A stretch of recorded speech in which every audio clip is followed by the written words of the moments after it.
ಬಾಡಿಗೆ ಖಾತೆಗಳಲ್ಲಿ ಕೋಟ್ಯಾಂತರ ಹಣ ವರ್ಗಾವಣೆ ಹಗರಣ ಲೋನ್ ಕೊಡಿಸೋ ಆಮಿಷವನ್ನು ಒಡ್ಡಿ 16 ಕೋಟಿಯನ್ನ ಲೂಟಿ ಮಾಡಲಾಗಿದೆ. ಅನೇಕ ಪ್ರಕರಣಗಳು ಇಂಥದ್ದು ಕೇಳಿ ಬಂದಾಗ ಮನಸ್ಸು ಬೇಜಾರಾಗೋದು ಒಂದೇ, ಬಡ ಕೂಲಿ ಕಾರ್ಮಿಕರ ದಾಖಲೆಗಳನ್ನು ಬಳಸಿ ಅಕೌಂಟ್ ಓಪನ್ ಮಾಡಿಸಿ 48 ಜನರ ಹೆಸರಿನಲ್ಲಿ ತೆರೆದ ಬಾಡಿಗೆ ಖಾತೆಗಳಲ್ಲಿ ಹಣ ಲೂಟಿಯಾಗಿರೋದು ಗೊತ್ತಾಗಿದೆ.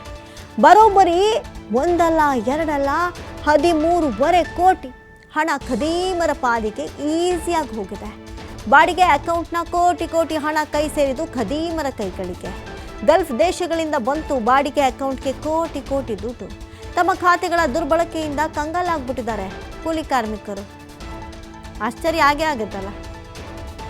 ಶಂಕರಪುರ ಸುತ್ತಮುತ್ತಲ ಬಡ ಕಾರ್ಮಿಕರಿಂದ ಪೊಲೀಸರ ಮೊರೆ ಹೋಗಲಾಗಿದೆ. ಸೈಬರ್ ಪೊಲೀಸ್ ಠಾಣೆಯಲ್ಲಿ FIR ದಾಖಲಾಗಿದೆ. ಗಲ್ಫ್ ದೇಶಗಳಿಂದ ಬಾಡಿಗೆ ಅಕೌಂಟ್ಗಳು ಹೆಂಗೆ ಸಾಧ್ಯ? ಕೋಟಿ ಲಕ್ಷದ ಮಾತೇ ಇಲ್ಲ, ಡೈರೆಕ್ಟ್ ಕೋಟಿ. ನೋಡಿ, ಬಾಡಿಗೆ ಖಾತೆಗಳಲ್ಲಿ ಕೋಟ್ಯಾಂತರ ಹಣ ವರ್ಗಾವಣೆ ಹಗರಣ ಕೇಳಿಬರ್ತಾ ಇದೆ. ಲೋನ್ ಕೊಡಿಸುವ ಆಮಿಷ ಒಡ್ಡಿ 16 ಕೋಟಿಗಳನ್ನು ಲೂಟಿ ಮಾಡಲಾಗಿದೆ. ಬಡ ಕೂಲಿ ಕಾರ್ಮಿಕರ ದಾಖಲೆಗಳನ್ನು ಬಳಸಿ ಅಕೌಂಟ್ ಓಪನ್ ಮಾಡಿರೋದು. ನೋಡಿ, ನಾಳೆ ದಿನ ಏನಾದರೂ ಸಿಕ್ಕಾಕೊಂಡ್ರೆ ಎಷ್ಟು ಚೆನ್ನಾಗಿ ಪಾಪ ಏನೋ ಈ ಕೋತಿ ತಾನೇನೋ ತಿಂದು ಮೇಕೆ ಬಾಯಿಗೆ ಒರೆಸ್ತು ಅಂತಾರಲ್ಲ, ಹಂಗಾಯ್ತು ಈ ಕತೆ. 48 ಜನರ ಹೆಸರಿನಲ್ಲಿ ತೆರೆದ ಬಾಡಿಗೆ ಖಾತೆಗಳಲ್ಲಿ ಹಣವನ್ನು ಲೂಟಿ ಮಾಡಲಾಗಿದೆ. ಬರೋಬ್ಬರಿ 13.5 ಕೋಟಿ. ಇಷ್ಟೊಂದು ದೊಡ್ಡ ಮೊತ್ತದ ಹಣ ಖದೀಮರ ಪಾಲಿಗೆ ಹೋಗಿದೆ ಈಸಿಯಾಗಿ. ಬಾಡಿಗೆ ಅಕೌಂಟ್ನ ಕೋಟಿ ಹಣ ಕೈ ಸೇರಿದ್ದು ಖದೀಮರ ಕೈಗಳಿಗೆ. ಹಣ ಬಂದಿದ್ದೆಲ್ಲಿಂದ ಅಂದರೆ ಗಲ್ಫ್ ದೇಶಗಳಿಂದ. ಬಾಡಿಗೆ ಅಕೌಂಟ್ ಅಂದರೆ ಪಾಪ ಈ ಬಡ ಕೂಲಿ ಕಾರ್ಮಿಕರ ಅಕೌಂಟ್ಗಳನ್ನು ಹೆಂಗೆ ದುರುಪಯೋಗ ಪಡಿಸ್ಕೊಂಡವ್ರು ನೋಡಿ. ಕೋಟಿ ದುಡ್ಡು ತಮ್ಮ ಖಾತೆಗಳಿಂದ ದುರ್ಬಳಕೆ ಆಗ್ತಾ ಇದೆ ಅಂತ ಗೊತ್ತಾಗ್ತಾ ಇದ್ದ ತಕ್ಷಣ ಕೂಲಿ ಕಾರ್ಮಿಕರು ಕಂಗಾಲಾಗ್ಬಿಟ್ಟಿದ್ದಾರೆ. ಈ ಬಗ್ಗೆ ಮತ್ತಷ್ಟು ಮಾಹಿತಿಯನ್ನು ಕೊಡ್ತಾರೆ ದೂರವಾಣಿ ಸಂಪರ್ಕದಲ್ಲಿ ಪ್ರತಿನಿಧಿ ಗೋಪಿ. ಈಗ ಇದ್ದಕ್ಕಿದ್ದಂತೆ ಖಾತೆಗಳಲ್ಲಿ ಕೋಟಿ ಟ್ರಾನ್ಸ್ಫರ್ ಆಗುತ್ತೆ ಅಂದರೆ ಯಾರಿಗೆ ಆಗಲಿ ಆಶ್ಚರ್ಯ ಆಗುತ್ತೆ. ಆಶ್ಚರ್ಯ ಇರಲಿ, ಭಯ ಆಗುತ್ತೆ. ನಾವು ಮಾಡ್ತಿರೋ ತಪ್ಪಿಗೆ ನಾಳೆ ನಮ್ಮನ್ನೆಲ್ಲಿ ಶಿಕ್ಷೆ ಕೊಟ್ಬಿಡ್ತಾರೋ ಅಂತ. ಎಕ್ಸಾಕ್ಟಾಗಿ ಇಲ್ಲಿ ಏನಾಗಿದೆ ಗೋಪಿ? ಅಮೃತ, ಇದು ಕಳೆದ 3 ವರ್ಷಗಳಿಂದ ನಡೆದಿರುವಂತಹ ಹಗರಣ ಅಂತ ಹೇಳಲಾಗ್ತಾ ಇದೆ.